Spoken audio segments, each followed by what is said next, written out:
The bullet entered Theodore Roosevelt's chest on the evening of October 14, 1912, at precisely 8 p.m. in front of the Gilpatrick Hotel in Milwaukee, Wisconsin. The .38 caliber round, fired from just 5 feet away, struck Roosevelt directly over his heart. Any ordinary man would have crumpled to the ground immediately, bleeding and dying. But Theodore Roosevelt was not an ordinary man.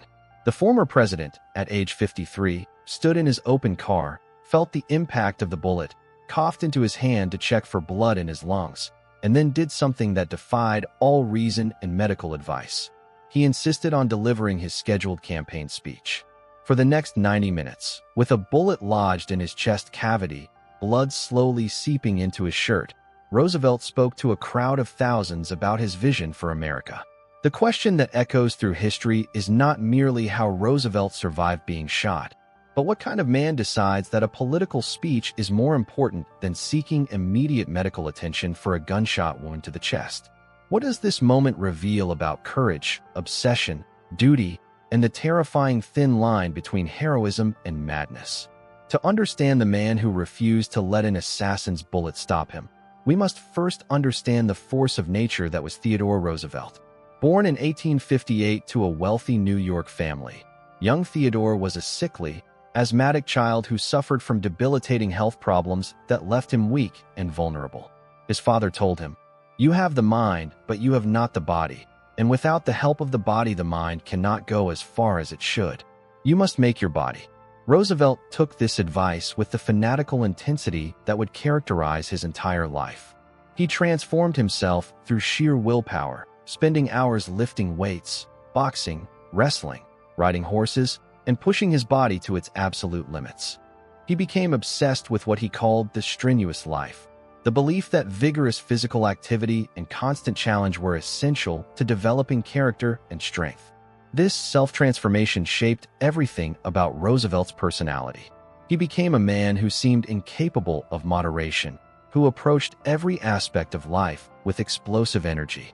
As a young man, he attended Harvard, then Columbia Law School, then became the youngest member of the New York State Assembly at age 23. He wrote books, 35 books in his lifetime, on subjects ranging from naval history to wildlife to politics. He ranched in the Dakota Territory, lived as a cowboy, hunted grizzly bears, and explored uncharted wilderness. When his first wife and his mother both died on the same day in 1884, rather than collapse into grief, Roosevelt threw himself into even more furious activity, as if he could outrun sorrow through sheer physical exertion. Roosevelt's political career was equally explosive. He served as New York City Police Commissioner, where he personally prowled the streets at night to catch corrupt officers. He became Assistant Secretary of the Navy, where he prepared for the Spanish-American War that others thought would never come. When war did break out in 1898, Roosevelt resigned his position, formed a volunteer cavalry regiment called the Rough Riders, and led a charge up San Juan Hill in Cuba that made him a national hero. He then became governor of New York, then vice president under William McKinley, and when McKinley was assassinated in 1901, Roosevelt became the youngest president in American history at age 42. As president, Roosevelt attacked problems with the same relentless energy he brought to everything else. He broke up corporate monopolies, expanded national parks, built the Panama Canal, negotiated peace between Russia and Japan, earning a Nobel Peace Prize, and fundamentally expanded the power of the presidency. His motto was "Speak softly and carry a big stick," though in practice he rarely spoke softly. Roosevelt was loud, passionate, opinionated, and convinced of his rightness on virtually every subject. He was also wildly popular, winning re-election in 1904 by a massive margin. But then Roosevelt made a decision he would later regret. Following the tradition established by George Washington, he declined to run for a third term in 1908, instead supporting his friend William Howard Taft to succeed him. Roosevelt left the presidency at age 50, still vigorous and energetic, and immediately embarked on a safari to Africa, where he hunted big game and collected specimens for the Smithsonian. He then toured Europe, where he was received as a celebrity and gave speeches to adoring crowds. It seemed like a perfect ending to a remarkable career. Except Roosevelt couldn't stay retired. He returned to America in 1910 to find that President Taft had betrayed his progressive policies and aligned with conservative Republicans.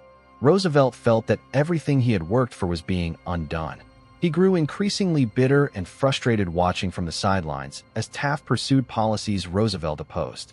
By 1912, Roosevelt decided he wanted the presidency back. He challenged Taft for the Republican nomination, declaring, "My hat is in the ring."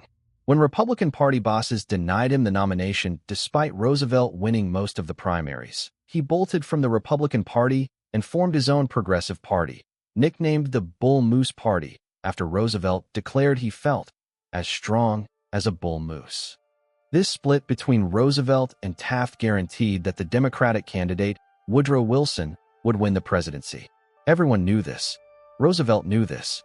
But he couldn't stop himself.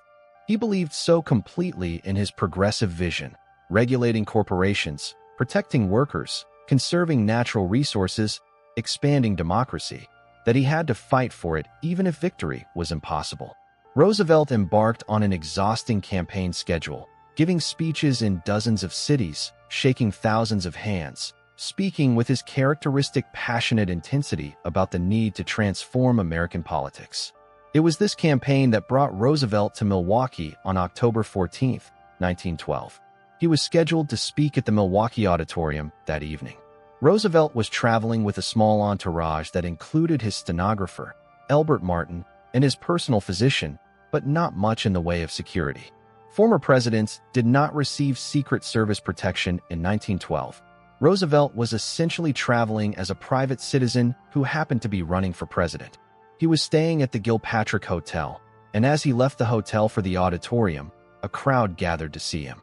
Roosevelt stood up in his open car to wave to supporters, an easy target for anyone with malicious intent. John Schrank had been following Roosevelt's campaign for weeks, moving from city to city, waiting for his opportunity. Schrank was a 36-year-old saloon keeper from New York who had become convinced that Roosevelt was a danger to America. In Schrank's disturbed mind, Roosevelt's attempt to break the two-term tradition was tantamount to seeking to become a dictator. Schrank claimed he had been visited by the ghost of William McKinley, the assassinated president, who told him to prevent Roosevelt from getting a third term. Schrank bought a .38 Colt revolver, loaded it with steel-jacketed bullets designed to penetrate deep into tissue, and stalked Roosevelt's campaign. As Roosevelt stood in his car in front of the Gilpatrick Hotel, waving to the crowd, Schrank pushed through the people, raised his revolver, and fired from just 5 feet away. The shot rang out. Roosevelt staggered but did not fall. His aides lunged at Schrank, wrestling him to the ground before he could fire again. The crowd erupted in chaos. People screamed. Former stenographer Albert Martin and others held Schrank down as he struggled. Roosevelt, for his part, did something characteristic and insane. He looked down at the growing bloodstain on his shirt, felt his chest, coughed into his hand to check for blood from his lungs, found none, and then called out, "Don't hurt him. Bring him here. I want to see him." The would-be assassin was dragged before Roosevelt. Schrank looked at Roosevelt with wild eyes, and Roosevelt looked back with a mixture of curiosity and contempt. Then Roosevelt waved him away, saying, "Turn him over to the police." Roosevelt's aides insisted he go to the hospital immediately. The former president refused. He had a speech to deliver. He had traveled to Milwaukee to speak, and by God, he would speak. His physician examined him quickly and determined the bullet had entered the chest but hadn't hit the lung. If it had, Roosevelt would be coughing blood. Beyond that, there was no way to know without a hospital examination. Roosevelt insisted on proceeding to the auditorium. Against all medical advice, against all reason, the car headed not to a hospital but to the speech venue. What his aides didn't know, and what likely saved Roosevelt's life, was that the bullet's path had been slowed by 2 objects in Roosevelt's breast pocket. First, it passed through his steel eyeglass case, which bent but did not break. Then it passed through the folded manuscript of his speech, 50 pages of paper folded double, making a 100-page barrier between the bullet and Roosevelt's heart. The bullet penetrated both objects but was slowed enough that when it entered Roosevelt's chest, it lodged in muscle tissue rather than penetrating the pleural cavity or hitting vital organs. Roosevelt was incredibly lucky, but luck alone doesn't explain what happened next. Roosevelt arrived at the Milwaukee auditorium around 8:30 p.m., 30 minutes after being shot. The crowd of approximately 10,000 people inside had no idea what had happened. They were expecting a typical campaign speech. When Roosevelt walked onto the stage, his coat unbuttoned to reveal a blood-soaked shirt. Gasps rippled through the audience. Roosevelt raised his hand for silence. He began to speak, his voice initially weak but growing stronger. "Friends, I shall ask you to be as quiet as possible. I don't know whether you fully understand that I have just been shot, but it takes more than that to kill a bull moose." The audience was stunned into silence. Roosevelt continued, "The bullet is in me now, so that I cannot make a very long speech. But I will try my best." He then pulled the manuscript from his pocket, now punctured by the bullet hole, and held it up for the crowd to see. Blood had seeped through the pages. Roosevelt's voice carried across the auditorium with that peculiar high-pitched quality that characterized his speaking style. Despite the bullet in his chest, despite the blood loss, despite the pain that must have been mounting, Roosevelt proceeded to speak for 90 minutes about his progressive platform, about the need to regulate corporations, about labor rights, about conservation, about political reform. As he spoke, Roosevelt's physician, Dr. Sayer, stood beside him on stage, monitoring his condition, ready to pull him off if he collapsed. Roosevelt refused to be stopped. He spoke about his vision for America, about the need for a new kind of politics, about the fundamental challenges facing the nation. He acknowledged the danger he faced. "I have altogether too important things to think of to feel any concern over my own death. I am telling you the literal truth when I say that my concern is for many other things. It is not in the least for my own life." The speech was vintage Roosevelt, passionate, idealistic, grandiose, and utterly fearless. The crowd listened in rapt attention, torn between admiration and horror. Here was a man who had been shot in the chest 30 minutes earlier, who should by all rights be in a hospital or possibly dying, instead delivering a campaign speech as if nothing had happened. It was inspiring and terrifying in equal measure. Some people in the audience wept. Others cheered. All understood they were witnessing something extraordinary, a demonstration of human will that defied normal limitations. Finally, after an hour and a half, Roosevelt concluded his remarks. He had said what he came to say. Only then did he allow himself to be taken to the hospital. At Milwaukee Emergency Hospital, physicians conducted a thorough examination. The bullet had entered Roosevelt's chest about 4 inches to the right of his heart, penetrated about 3 inches into the tissue, and lodged against a rib. It had fractured the 4th rib, but had not entered the pleural cavity or damaged any major organs. The bullet was too deep and too close to vital structures to be safely removed at that time. The doctors decided to leave it in place, where it would remain for the rest of Roosevelt's life. The assassination attempt and Roosevelt's response became national news immediately. Newspapers across America published accounts of the shooting and the speech, often with photographs of Roosevelt's bullet-pierced manuscript. The image of a presidential candidate delivering a speech with a bullet in his chest captured the public imagination. Even Roosevelt's political opponents were forced to acknowledge his extraordinary courage. Former President William Howard Taft, Roosevelt's rival, sent a telegram expressing relief at his survival and admiration for his fortitude. Woodrow Wilson, the Democratic candidate who would win the election, suspended his own campaign out of respect and sent his own message of concern. The shooting transformed the final weeks of the 1912 campaign. Roosevelt was forced to curtail his speaking schedule while he recovered, though he still delivered some speeches. But the assassination attempt and his response had elevated him beyond ordinary political discourse. He had demonstrated a kind of courage that seemed to come from another age. Ancient Spartans standing at Thermopylae, Roman gladiators refusing to yield. In an era when politics was already becoming more about media and image than direct personal courage, Roosevelt had shown that old-fashioned physical bravery still mattered to American voters. Yet despite this surge of admiration, Roosevelt did not win the election. Woodrow Wilson won decisively, taking 41.8% of the popular vote and 435 electoral votes. Roosevelt came in second with 27.4% of the popular vote and 88 electoral votes. Taft, the incumbent Republican president, finished a distant third. Roosevelt's Bull Moose candidacy had succeeded in splitting the Republican vote and ensuring Wilson's victory, but it had not put Roosevelt himself back in the White House. The bullet that failed to kill him had not, in the end, stopped him from losing the election.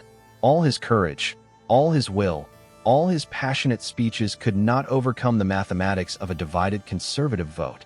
Roosevelt accepted defeat with characteristic energy, immediately moving on to his next adventure. If he couldn't be president, he would explore uncharted wilderness. In 1913 to 1914, Roosevelt led an expedition to South America to explore the River of Doubt, an uncharted tributary of the Amazon in Brazil. The expedition was a disaster that nearly killed him. Roosevelt contracted malaria and a serious leg infection, developed an abscess, suffered from fever and delirium, and at one point begged his companions to leave him in the jungle to die. They refused, and eventually Roosevelt recovered enough to complete the expedition. The River of Doubt was renamed Rio Roosevelt in his honor, but the expedition cost him his health. Roosevelt returned to America a weakened man, having lost 50 pounds and never fully recovering his legendary vigor. The bullet in his chest remained there for the rest of his life, a permanent reminder of October 14, 1912. It never caused serious medical problems, though doctors monitored it carefully. Roosevelt seemed to regard it with a mixture of pride and indifference. He had survived an assassin's bullet and delivered a speech anyway. What more was there to say? The bullet was simply another scar on a body already marked by decades of strenuous activity, broken bones from falls, injuries from boxing matches, wounds from hunting accidents. Roosevelt had spent his entire life proving he was tougher than his frail childhood body, tougher than his enemies, tougher than the wilderness itself. The bullet was just one more thing that failed to stop him. Roosevelt spent his final years writing, speaking, and advocating for American entry into World War I. When war came in 1917, Roosevelt desperately wanted to lead troops in France, as he had led the Rough Riders in Cuba nearly 20 years earlier. He offered to form a division and lead it into battle. President Wilson refused, correctly judging that Roosevelt at 58, weakened by years of hard living and tropical diseases, was no longer fit for combat command. Roosevelt was crushed by the rejection. Instead, all four of his sons served in the war. His youngest son, Quentin, an Army pilot, was shot down and killed over France in July 1918. Roosevelt never recovered from this loss. He died 6 months later, on January 6, 1919, at age 60. The bullet that John Schrank fired on October 14, 1912, had failed to kill Theodore Roosevelt immediately, and it never directly caused his death. But the assassination attempt was part of a larger pattern that defined Roosevelt's life and ultimately destroyed him. An absolute refusal to accept limitations, a conviction that will and courage could overcome any obstacle, and a relentless drive that pushed his body beyond its capacity to endure. Roosevelt lived his entire life at maximum intensity, and while this intensity produced extraordinary achievements, it also consumed him. The question of whether Roosevelt's decision to speak after being shot was heroic or reckless remains debatable. From one perspective, it was an inspiring demonstration of courage and dedication to duty. Roosevelt believed his message was important enough to risk his life to deliver it. He refused to let an assassin's bullet intimidate him or prevent him from fulfilling his commitment to speak. This was leadership of the highest order, putting principles above personal safety, demonstrating fearlessness in the face of danger, and inspiring others through personal example. The speech became legendary precisely because it seemed to transcend human limitation, to represent a kind of courage that modern life rarely demands or displays. From another perspective, Roosevelt's decision was irresponsible and possibly irrational. He had been shot in the chest. He had no way of knowing how serious the wound was. He could have been bleeding internally. The bullet could have been pressing against his heart or lungs. By delivering a 90-minute speech instead of seeking immediate medical attention, Roosevelt was gambling with his life for no good reason. A campaign speech, however important politically, was not worth dying for. Had Roosevelt collapsed and died on stage, his death would have been pointless. His physician, standing helplessly beside him on stage, must have been terrified that his patient would suddenly hemorrhage or go into shock. Roosevelt's courage bordered on suicidal recklessness. Perhaps the truth lies between these extremes. Roosevelt's decision to speak after being shot was both heroic and reckless, inspired and foolish, noble and vain.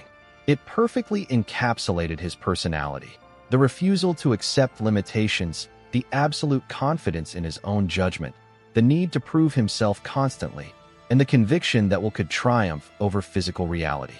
Roosevelt spent his entire life pushing boundaries, and on October 14, 1912, he pushed the boundary between life and death, between human capacity and human limitation.